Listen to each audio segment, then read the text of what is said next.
be wondering, if there's a reptile without any legs, it must be a snake, right? But actually, this is, in fact, a legless lizard. So why is this a lizard and not a snake, you ask? Well, they have eyelids, which is a characteristic of lizards. Snakes have eye caps, which prevent them from blinking.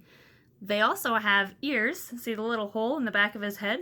That's another characteristic of lizards, as snakes do not have any ears. And you can't see it here, but his teeth are cone-shaped, much like a lizard's, and snakes have more like fang-shaped teeth. This legless lizard is the Sheltopusik, which is the largest of the legless lizards, and it's also called the giant glass lizard because people once believed that if you touched one of these, it would shatter like glass, which, as you can see, is not true.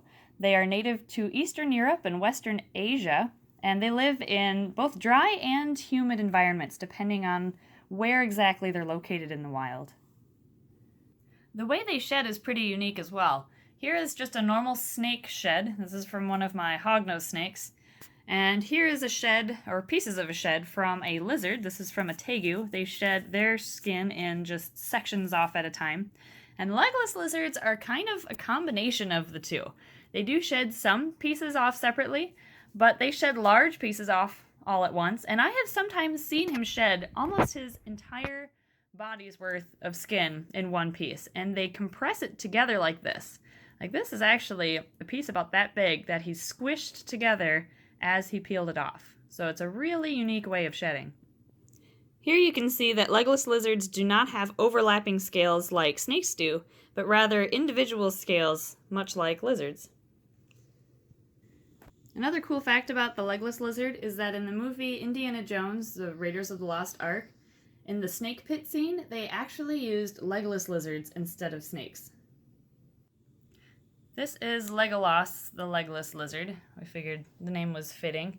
And they are very much a burrowing species. They love to go into half logs and dig in their substrate, so it's good to give them at least a couple inches of substrate so they can burrow properly in it, as well as a lot of these half logs to hide underneath, and just normal caves too are always good for them. They're very curious little guys with a good appetite. In the wild, they eat mostly snails and slugs, and in captivity, you can give them a high-quality dog food, boiled eggs, and various insects. Today we have mealworms, but you can also give them dubia roaches or other feeder roaches, crickets, superworms, waxworms, and you might have noticed I do have the eggshell in there too, and that's because their cone-shaped teeth allow them to crunch the shells of snails very easily in the wild, and so they have no problem crunching eggshells too, and it's a good source of calcium. Hey, buddy.